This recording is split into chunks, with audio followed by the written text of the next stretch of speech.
So I'm gonna give y'all my real opinion on this. Some of y'all may think I'm an asshole, but I gotta be honest.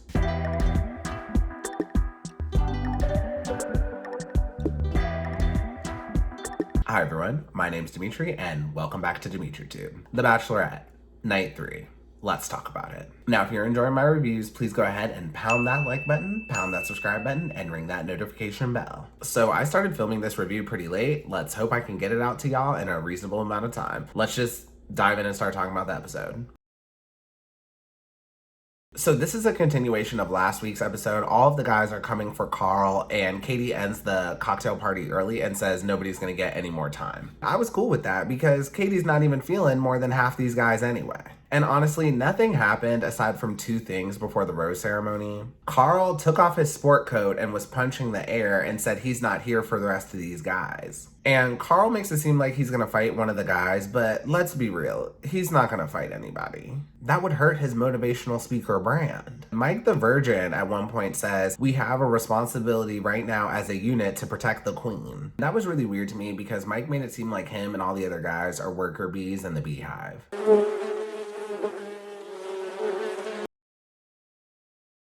Okay, so now we're going on to the rose ceremony, and in a confessional, Katie says everything shifted because of Carl. And this was really confusing to me because Katie barely knows Carl, and yet he was able to change her whole perspective, and now, because of what he said, she's having distrust in all the other guys. Like, it doesn't make sense. Like, why are you putting so much weight into what Carl says? Anyways, moving on. So Mike the Virgin gets a rose, and after he gets the rose, he tells Katie that him and all the other guys have come together and they all agree that what Carl said was not true. So then after that, Katie needs a moment and she leaves the rose ceremony to go consult with Caitlyn and Tayshia. Katie tells them that she doesn't know what to do because she planned to keep Carl. So Katie ultimately sent home Carl, and after he was eliminated, it was kind of funny because he had no one to hug or say goodbye to. So this is going to be an unpopular opinion, but Katie should have kept Carl. If Katie had feelings for Carl, she should have kept him and explored that. Like, the opinions of the other guys in the house really shouldn't matter. Like, keep in mind, those are his competitors.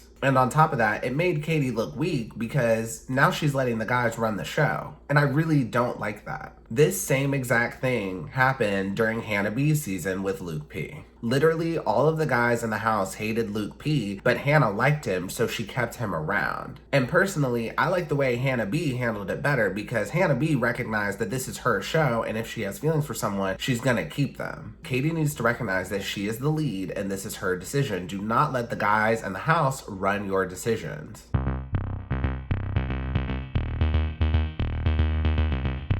Yep, it's that time. Outfit of the episode. For this week's outfit of the episode, I'm giving it to Kaitlyn Bristowe. Kaitlyn Bristowe is wearing this blue velvet sequin dress. It is very 1980s, but it's still cute. And let me tell y'all, I don't love this dress, but Katie is very adamant about not giving us any fashion, so this is the best we got this episode. It is so crazy that we are on week 3 and Katie still hasn't given us an outfit. But from what I saw in the previews, it looks like Katie is about to give us an outfit next week. We'll just have to wait and see. Hopefully Caitlyn and Tayshia don't upstage her next week.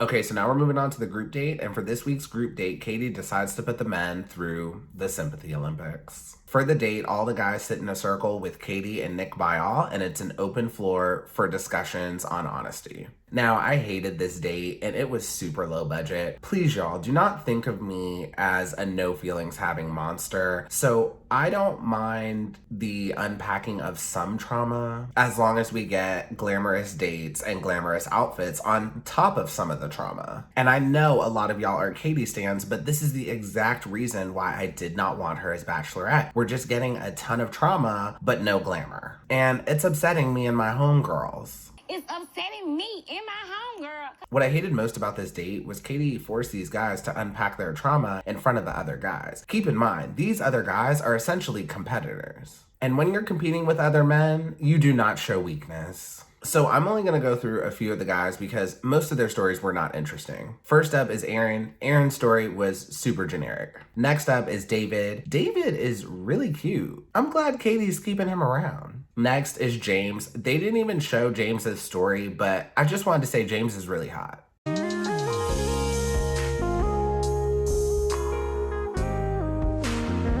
Next, we're moving on to Thomas. So just a heads up, Thomas kind of talks in circles, but at one point he says, worst case scenario, I'd give it a shot. And yeah, you can build a great platform from it. And then later in his explanation, he says, and the best thing I ever did was lean into the potential of what could be here because the feelings I have for you are real. Okay, so I do want to unpack this for a second. A lot of people on the internet clock Thomas for not being here for the right reasons. Okay, so this show has been on for a long time. We are on the 42nd season. And before all of this social media chaos started, a lot of people would go on this show and their reasoning would be dating in my hometown sucks, so I wanted to try something new, or I just haven't had a lot of luck dating, so I want to step out of my comfort zone, or just some answer like that. And that was a reasonable answer. But now, if you're a contestant on this show, it's an expectation where you have to be like, oh, I love Katie. I love her as a person. She is so awesome. But you haven't even met her yet. And not only that, when you go on this show, you have a 1 in 30 chance of actually ending up with the lead. You have a way better chance of making friends,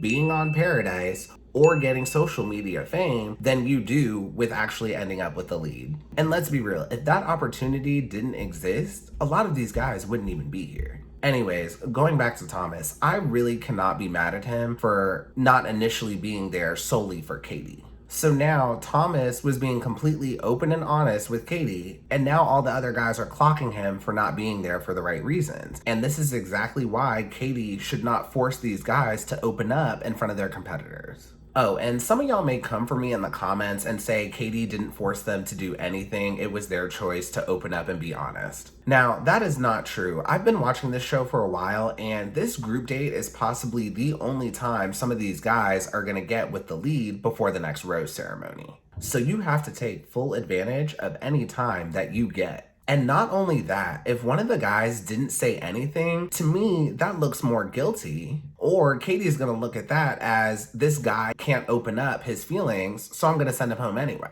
So then after Thomas tells his story, Aaron in a confessional says that Thomas bulldozed over all of their heartfelt stories. So first of all, Aaron is childish, and he's basically saying that what Thomas shared was not sad enough. Now, if y'all don't know this, guys are very competitive, and I feel like if we got to see the full cut of this group date, it probably turned into somewhat of a competition to see who could give the saddest story. Hence the Sympathy Olympics. And now, since Thomas did not give a sad story, Aaron is accusing him of bulldozing over him and everyone else who did give a sad story. And to me, this just shows how competitive Aaron is, and it also shows that Aaron is childish.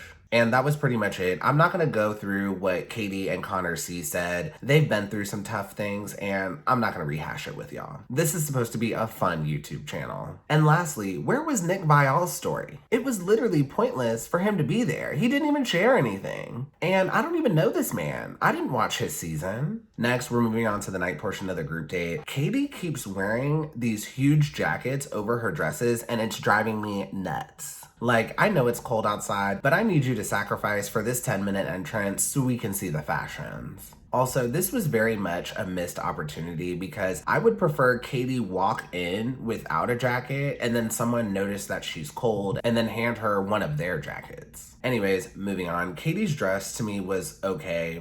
Nothing really to get excited over. The first one-on-one was with Justin. This one-on-one was very generic. To me, it just seemed like he just wanted a rose. Also, it sounds like Justin says what he thinks people want to hear, not actually how he feels. Next, we have a one-on-one with Connor B. Again, there's clearly a connection between these two, but during this one-on-one, I wish they were talking about something else. They started talking about the trauma they unpacked earlier from the group date, which that makes sense, but like, I'm ready to move on. Next, we have a one-on-one with Thomas, and Katie asks Thomas to discuss the red flags that he mentioned earlier on the group date, and Thomas dodges the question. Now, to me, that's a weird question to ask someone to discuss their red flags, because most of the time when people do have red flags, they don't even know they have them. But in Katie's defense, Thomas did mention them earlier in the group date, and now she just wants to dive into them more. Also, it's clear that production is trying to turn Thomas into a villain, so they could have just cut out the part where he actually discussed the red flags more. So then immediately after that, it pans to the guys, and Aaron is telling all the other guys that he has a bad intuition about Thomas, and he feels like Thomas is not even Katie's type. And it was so crazy that Aaron said this because Aaron's not even Katie's type. Like, the lack of self-awareness is just at an all-time high. So then after that, Aaron is having a one-on-one with Katie, and Thomas interrupts so he can talk to Katie some more. So then Aaron is mad, and when Thomas gets back to the group, Aaron confronts Thomas about it. So Thomas says that the opportunity to talk with Katie presented itself, and Aaron says, no, the opportunity did not present itself, you stepped on my time. And after that, a slight argument ensued, and I didn't even care because Aaron's not gonna win anyway. Like, he's clearly just starting arguments so he can stay on the show longer. But one interesting point that I do want to bring up is that when the guys are confronting Thomas, Thomas tells the guys that he told Katie that he's falling in love with her. But it's weird because we didn't see Thomas tell Katie that. Normally on this show, if one of the contestants says they're in love with the lead or if they're falling in love with the lead, we usually get to see it. So Thomas is defending his actions to the group, and Connor B says, saying you're falling in love with her is toying with her emotions and you're making a mockery of it. So I did not like that Connor B said that. Like, how are you gonna tell someone else how they're feeling? And I'm a romantic, so I do believe in love at first sight. And I feel like when Connor B said that, he feels like you can't love someone so soon, and I don't think that's true. But in Connor B's defense, he's probably right. I really doubt Thomas is already falling in love with her. I still don't even think Katie and Thomas have a connection. Next, we're moving into a one-on-one all-day date with Michael A. At the start of the date, Katie pulls up in the dune buggy to pick up Michael A. And Michael A says, hey girl, but in a more butch voice than I have. Hey girl. Hi. And it was so lame. I thought this was a really fun date. So they go off-roading in the desert with the dune buggy, and I just thought that was really awesome. I would love to do that. So after they're done riding, they sit down for a chat, and the camera definitely zooms in on Katie's face when she's not wearing any makeup. Y'all, I swear production is out to get her. If y'all watched last season with Matt James, after Rachel got into that skydiving accident, her face was completely beat, and that was some of the best wing eyeliner I had ever seen. How come they can't get Katie some makeup? I have no idea what's going on, but it very much seems like the makeup artist cannot be bothered. So anyways, they don't really talk about much, but Michael does say he feels slightly selfish going on the show and leaving his son, but he admits that going on the show was necessary because he feels like his son deserves the happiest dad, and I just really like his justification for that. I thought that was cute. And then later on, Michael asks Katie if he can kiss her, and then they make out, and that makeout on the dune buggy was pretty steamy. And y'all, I do want to unpack something here. I was going to talk about this on the last review, but I felt like I didn't explain it well, so I ended up cutting it out. So Connor B and Michael A have both done this twice already, and I do want to talk about this because they both seem like frontrunners. They've asked Katie, can I kiss you, twice? And this makes me want to talk about consent. Now, when these guys ask Katie, Can I kiss you? it is so corny to me, and it's not sexy. Now, I'm not saying these guys don't need to get consent before kissing Katie. That is 100% not what I'm saying. Now, we are currently in the post-Me Too movement, so you definitely want to have consent before you do anything, but can these guys not read nonverbal cues at all? Now, on this season, when these guys kiss, a lot of them move in very quickly, but if I was gonna go in for a kiss and I felt like the time is right, I would move in very slowly. Because if the other person is not interested in it, they could easily back up or back away or sideline the kiss. And that's just how I do it because I think asking someone for a kiss is so corny and it's not sexy, and I really hate that these guys keep doing that. Maybe Katie is into that or something, but I do honestly feel like the majority of women would rather a man take their nonverbal cues as a signal. Now, I really want to know what y'all think. Please post your thoughts on this in the comments below. I really need to know if I'm the only one who thinks this is not sexy at all. So then after that, they pan back to the house with the guys, and Aaron is basically starting a crusade with the house against Thomas, and he's trying to get everyone on his side that Thomas is not there for the right reasons. While Aaron is confronting Thomas, Aaron says, "Don't look at me, man. Just pretend we don't know each other." together. That is just so childish, and it's a small house, and he literally did the exact same thing to Cody. So it's clear to me that Aaron is the problem, probably not Thomas. So Aaron is just putting way too much energy into hating Thomas. It's clear to me that Aaron is not here for the right reasons. And for that, Aaron gets my first not here for the right reasons of the season. I just feel like you're not here for the right reasons.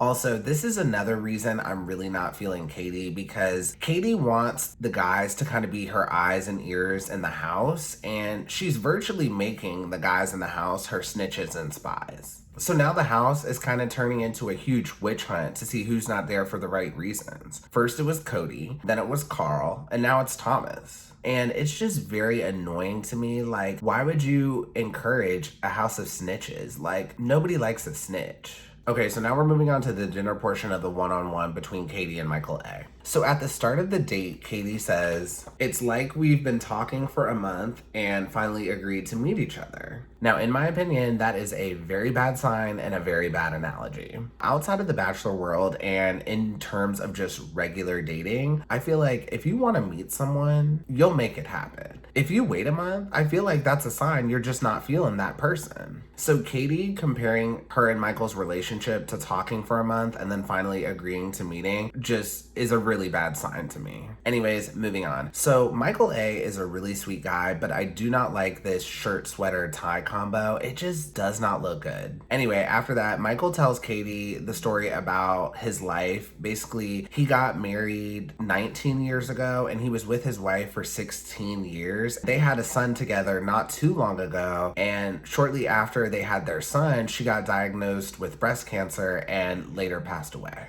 Now, Katie was really moved by Michael's story, and she says she would never feel insecure about that. Now, I feel like Katie rushed her answer and gave the response that someone should give. Like, I really don't think Katie took time to really think about what her and Michael's lives together would really mean. Like, I really don't think in that moment she really marinated on that. So I'm gonna give y'all my real opinion on this. Some of y'all may think I'm an but I gotta be honest. Me and Katie are about the same age, and at this point in my life, I just could not date a guy like Michael. I would maybe be open to it if I was 10 years older, but at this point, I just could not do it. So Michael has just reached too many major milestones with someone else. Michael found the one. He was married for 16 years. They had a kid together. They went through breast cancer together, and Michael laid her to rest, completely heartbroken, knowing he lost the one so early. And to me, if I was dating Michael, I would feel second to that, and I would feel very insecure. Some of y'all may call me immature, but that's just how I would feel. And keep in mind, I'm about the same age as Katie, and I just feel like I'm at this age where I could possibly find someone who has not reached that many milestones with someone else. And the same goes for Katie. She has 20 other guys that more than likely have not reached this many major milestones with someone else. If I was her, I'd rather take a chance with one of them than to take a chance with Michael.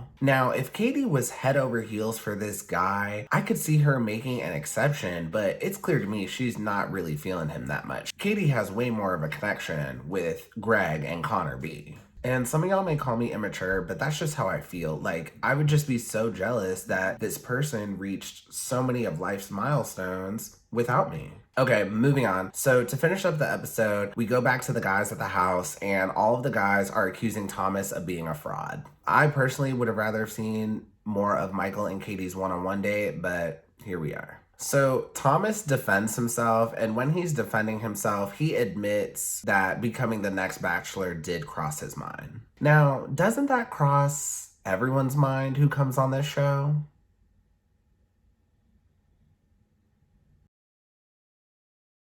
And that is the end of the episode and all I have for you. But before I go, I do want to say one more thing. Has anyone else noticed that most of this cast would be good for Paradise? Literally, Aaron, Andrew S., Brendan, Christian, David, Greg, if he doesn't win, James, Justin, and Thomas would all be great picks for Paradise. Except at the moment, Thomas is a toss-up because he's getting a really bad edit. It seems like he's there just for the fame, and that's not going to go well if he wants to go to Paradise. But that is just from the first glance of the few episodes. Once the season wraps up, I'll give my finalized Paradise picks. And that is all I have for you. If you enjoyed this review, please go ahead and pound that like button, pound that subscribe button, and ring that notification bell, and I will see you all next time. Have a good one. Bye.